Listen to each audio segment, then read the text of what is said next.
यह क्वेश्चन जो है वैकल्पिक क्वेश्चन है। इसके विकल्प में 4 उत्तर दिए गए हैं।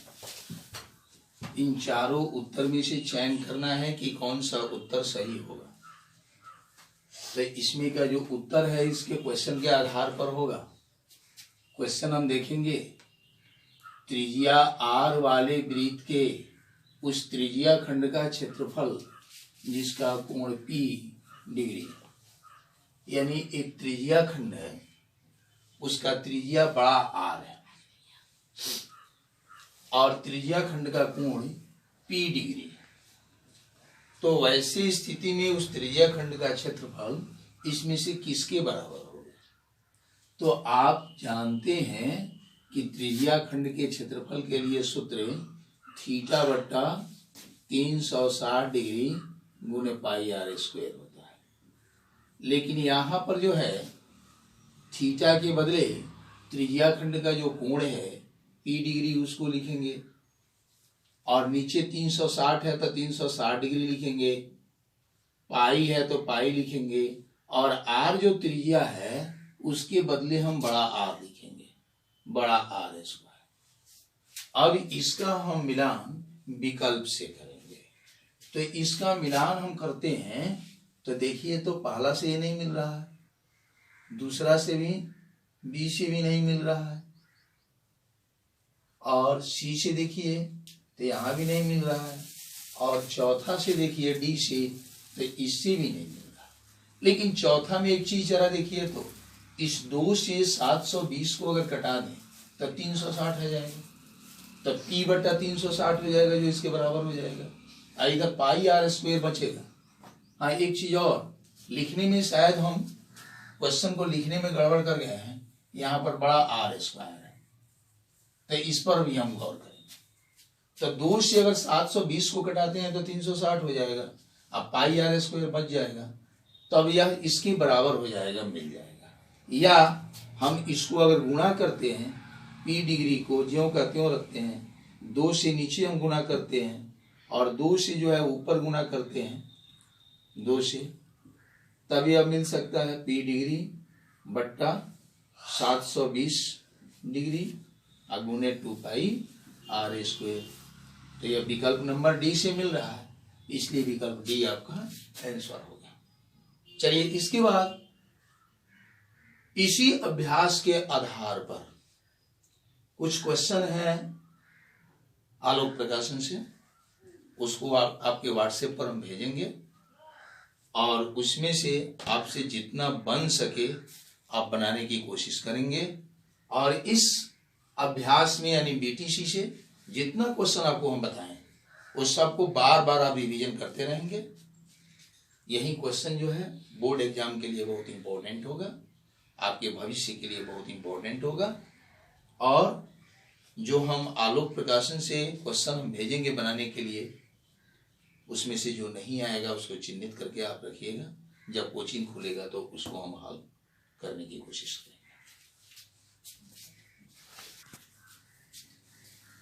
देखो, आज जो है हम एक नया एक्सरसाइज 6.1 शुरू करने जा रहे हैं, जो यह अप्रैल का कोर्स है। कुछ ऐसा अभ्यास है जो मई में से हम पढ़ा दिए हैं, लेकिन अप्रैल से 2 अभ्यास मात्र बाकी रह गया है। एक एक्सरसाइज 6.1 और एक 14.1। ये 2 अभ्यास हम अगर बतला देते हैं आप लोगों को तो अप्रैल का कोर्सेज कंप्लीट हो जाएगा। उसके बाद मई वाले कोर्सेज में हम लोग लगेंगे और मुझे आशा है कि मई वाला कोर्सेज जो है आपका हम समय समाप्त करेंगे। चलिए, अभ्यास 6.1 शुरू करने के पहले सर्वांगसम एवं समरूप आकृतियों पर विचार करना होगा। यानी सर्वांगसम आकृति किसे कहते हैं और समरूप आकृति किसे कहते हैं। कुछ लोग जो है समरूप को कॉन्ग्रुएंट्स कहा जाता है और समरूप को सिमिलर कहा जाता है। यानी सर्वांगसम एवं समरूप आकृतियां congruents and similar figures. Congruents figure के बारे में समझेंगे और सिमिलर फिगर्स के बारे में समझेंगे। कुछ लोग जो है सर्वांगसम को ही समरूप समझ जाते हैं और समरूप को सर्वांग सम समझ जाते हैं। तो हम इन दोनों में विभेद बताएंगे, दोनों में क्या अंतर है और उनकी पहचान बताएंगे। सर्वांगसम आकृतियां किसे कहते हैं उस पर हम पहले ध्यान देंगे। सर्वांगसम आकृतियां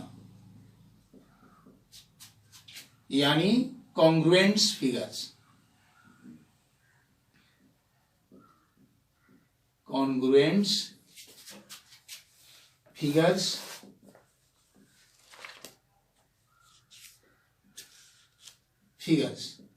किसे कहते हैं, सर्वांगसम आकृतियां किसे कहते हैं।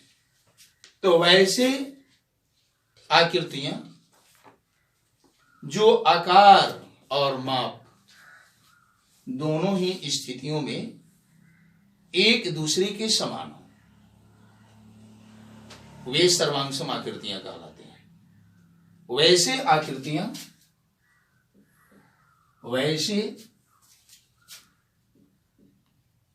आकृतियां जो आकार एवं माप दोनों ही स्थितियों में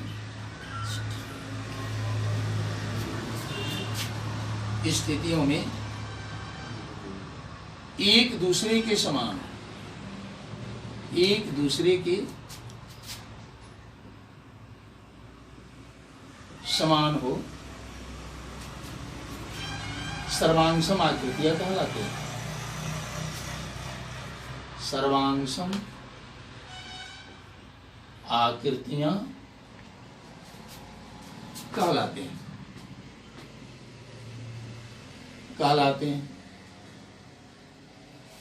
जैसे आप देखेंगे, जैसे दो त्रिभुज है,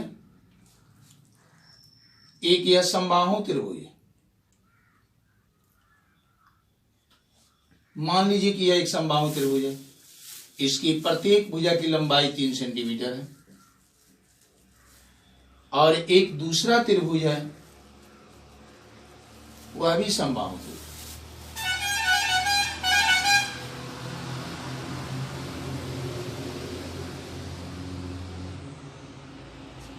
इसका भी प्रत्येक भुजा 3-3 सेंटीमीटर है।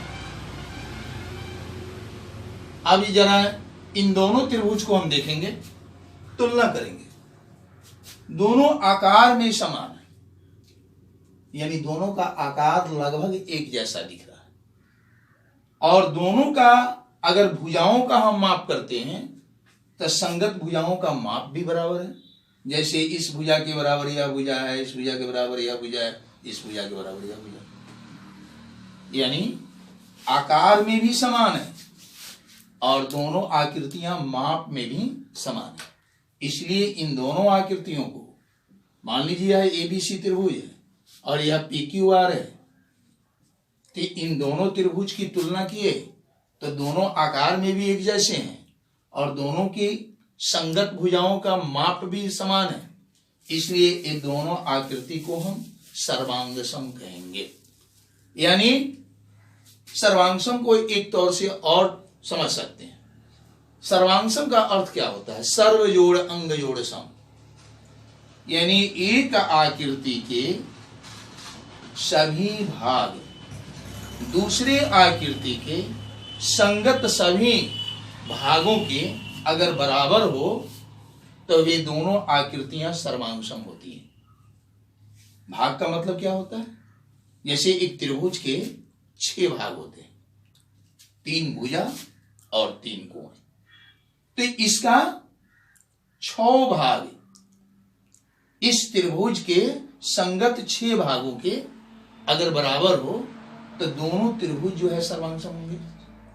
जैसे 3 भाग यह हुआ, तीनों कोण इसका तीनों कोण इस त्रिभुज के तीनों कोणों के बराबर है कि नहीं, इस पर थोड़ा सा हम विचार करें।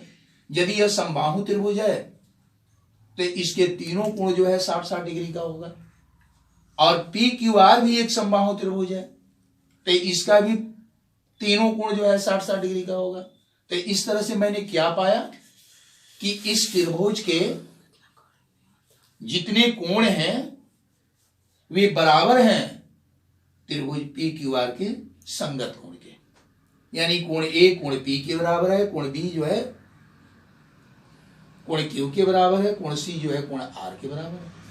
उसी तरह से इसका जो तीन भुजा है इसके संगत तीनों भुजा के बराबर है, यानी ए बी जो है पी क्यू के बराबर है, बी सी जो क्यू आर के बराबर है, ए सी जो है पी आर के बराबर है। यानी इस त्रिभुज के 6 भाग तीनों कोण और तीनों भुजा इस त्रिभुज के संगत 6 भाग के बराबर है। ऐसे स्थिति में ये दोनों त्रिभुज सर्वांग समकोण। इसको हम ऐसे भी लिख सकते हैं, त्रिभुज एबीसी सर्वांगसम त्रिभुज PQR। इस तरह से हम सर्वांगसम का अर्थ समझ गए। एक और उदाहरण हम ले सकते हैं, जैसे मान लीजिए कि एक समकोण त्रिभुज है,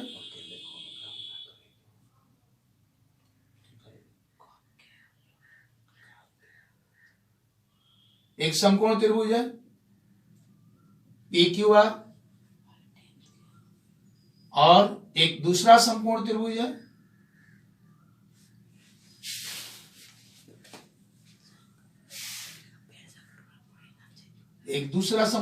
है मान लीजिए MNS है। इसका यह कोण 90 डिग्री का है, इसका यह कोण 90 डिग्री का। जरा देखो, यह मान लो कि इसका 45 डिग्री है, यह 45 डिग्री है, यह जो है 45 का है, यह भी 45 का है। इन दोनों त्रिभुज की तुलना करेंगे, क्या ये दोनों त्रिभुज सर्वांगसम हो सकते हैं?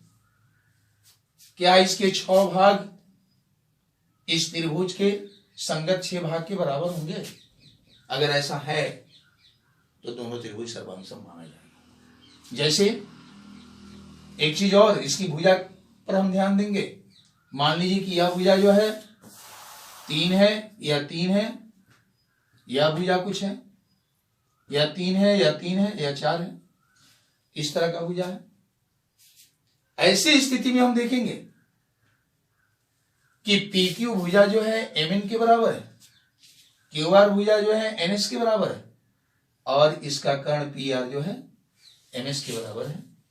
इस तरह से इसके तीनों भुजा इसके संगत तीनों भुजा के बराबर है और इसका तीनों कोण इसके संगत तीनों कोण के बराबर है। इस तरह से ये दोनों आकृतियां आकार में भी समान है और माप में भी समान है। इस तरह से जहां भी हम आकृतियों को देखेंगे कि वे आकार में भी समान हो और माप में भी समान हो तो वे सर्वांगसम आकृतियां कहलाती है।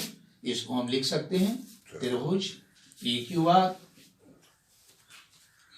सर्वांगसम है त्रिभुज MNS के। यानी सर्वांगसम में क्या आवश्यक है?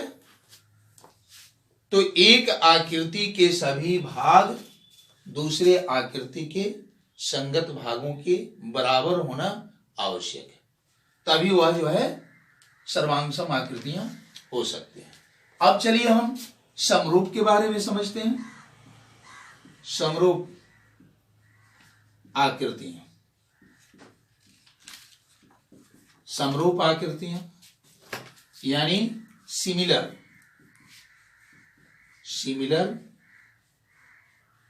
फिगर्स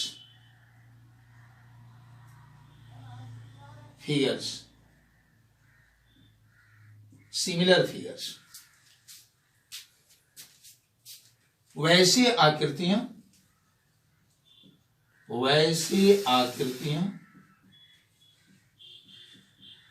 जो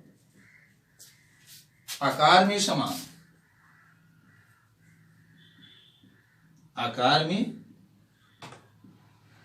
समान हो परंतु माप में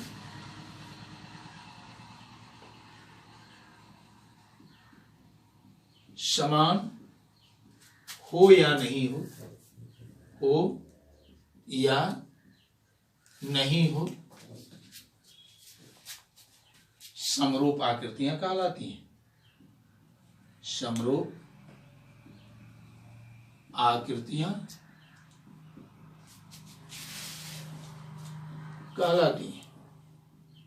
कहलाती हैं। जैसे यहां पर भी हम दो त्रिभुज की कल्पना करेंगे। एक त्रिभुज मान लीजिए यह है ABC और दूसरा त्रिभुज है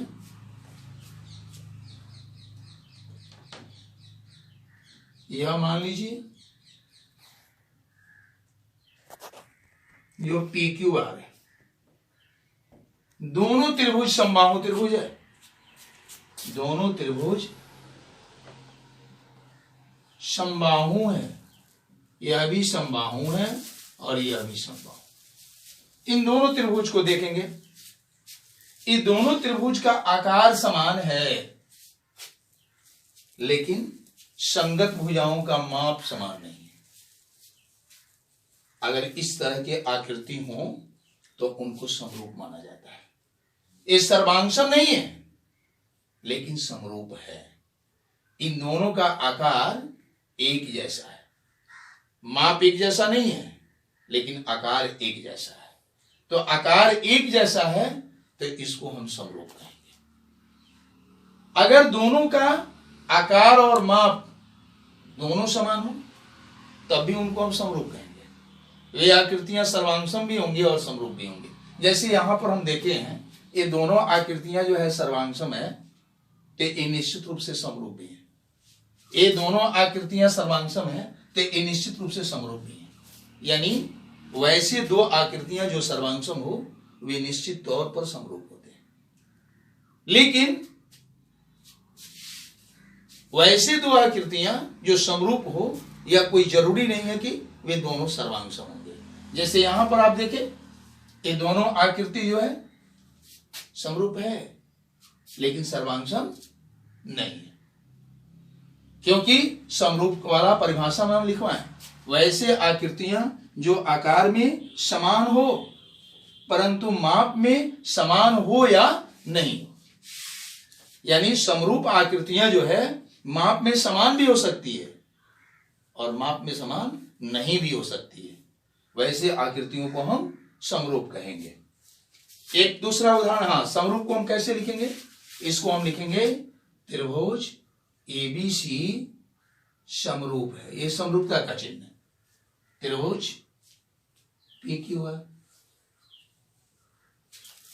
अगर मान लीजिए कि इनकी भुजाओं का माप, जैसे इसकी प्रत्येक भुजा का माप 2-2 सेंटीमीटर है, 2-2 सेंटीमीटर है, और इनके प्रत्येक भुजा की माप 4 सेंटीमीटर है, 4 सेंटीमीटर है, तो वैसे स्थिति में क्या होगा?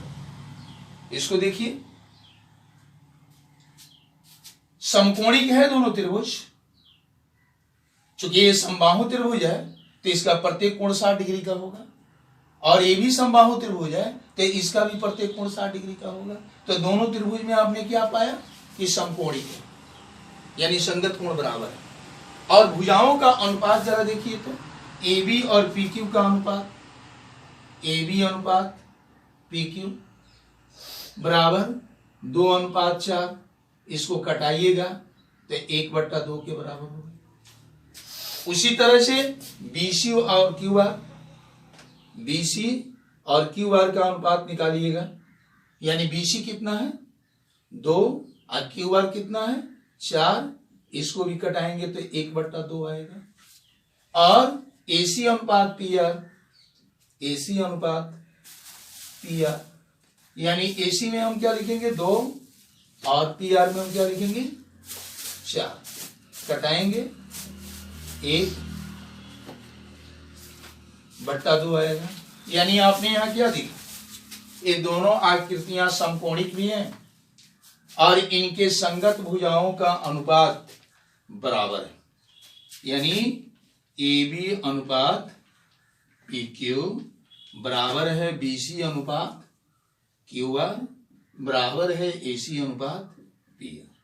यानी वैसे दो आकृतियां जो समकोणिक हों और उनके संगत भुजाओं का अनुपात अचर हो, बराबर हो, तो वे आकृतियां जो है समरूप होती हैं। ये भी समरूपता की पहचान, ये समरूपता का चिन्ह है। अब देखिए, अभी आपको बताया, यह याद रखना है कि दो सर्वांगसम आकृतियां निश्चित तौर पर समरूप होती हैं, लेकिन दो समरूप आकृतियां सर्वांगसम होगी यह कोई जरूरी नहीं है। अब देखिए, उसी तरह से दो वृत्त समरूप होते हैं, दो वृत्त समरूप होते हैं। उसको देखिए, हम आगे समझाते हैं। दो वृत्त हम अगर लेते हैं,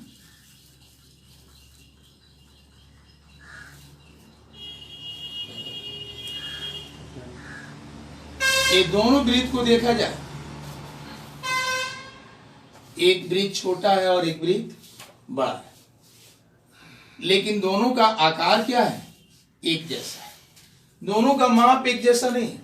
इसकी त्रिज्या जो है छोटा होगा और इसका त्रिज्या बड़ा होगा। इसकी परिधि छोटा है, इसका परिधि बड़ा है, तो दोनों का माप समान नहीं है, लेकिन दोनों आकृति आकार में समान, इसलिए हम दोनों को समरूप कहेंगे। यानी O केंद्र वाला वृत्त और O डैश केंद्र वाला वृत्त दोनों समरूप, यानी समरूपता की पहचान। जैसे एक और हम उदाहरण ले सकते हैं, एक बिल्ली की बच्चा जो है, बिल्ली अपने मां के समरूप होता है, समरूप होती है। एक छोटा बिल्ली एक बड़ा बिल्ली अगर लें और दोनों को आकार को हम देखें तो दोनों का माप समान नहीं होगा, लेकिन आकार में मिलता जुलता होगा, इसलिए वे दोनों समरूप कहलाएंगे। उसी तरह से कुत्ता का बच्चा जो है कुत्ता के समरूप होता है, लेकिन कुत्ता बिल्ली के समरूप नहीं हो सकता है, बिल्ली कुत्ता के समरूप नहीं हो सकता है। इस तरह से उदाहरण भी अपने ध्यान में रखेंगे। जितने वर्ग होते हैं वे सब समरूप होते हैं, जितने आयत होते हैं सब समरूप होते हैं, जितने समबाहु त्रिभुज होते हैं सब समरूप होते हैं। इस तरह की आकृतियों को हम समझ सकते हैं कि कौन कौन सी आकृति समरूप होते हैं और कौन कौन सी आकृति सर्वांगसम होते हैं। एक चीज इस पर जो है यहाँ बताए हैं उस पर पूरा ध्यान देंगे। समरूप आकृतियां जो है समकोणिक होती हैं और उनकी संगत भुजाओं का अनुपात बराबर होता है। यह पहचान है दो समरूप आकृतियों का। अगर कहीं दुविधा हो तो इन दोनों को तुलना करके हम देख सकते हैं कि दोनों आकृतियां समकोणिक है कि नहीं। यानी एक आकृति के जो कोण हैं वे क्रमशः दूसरे आकृति के संगत कोणों के बराबर है कि नहीं। अगर बराबर है, अगर संगत भुजाओं का अनुपात अगर समान है, तब ये आकृतियां समरूप होंगी। चलिए अब अभ्यास की ओर चलते हैं। एक प्रश्नावली 6.1 में मात्र 2 क्वेश्चन है। क्वेश्चन नंबर 1 में भरने वाला, जैसा कि हम बताए हैं कि दो वृत्त समरूप होते हैं, चाहे वे माप में समान हो या नहीं। दो वर्ग समरूप होते हैं, चाहे वे माप में समान हो या नहीं। दो समबाहु त्रिभुज समरूप होते हैं, चाहे वे माप में समान हो या नहीं।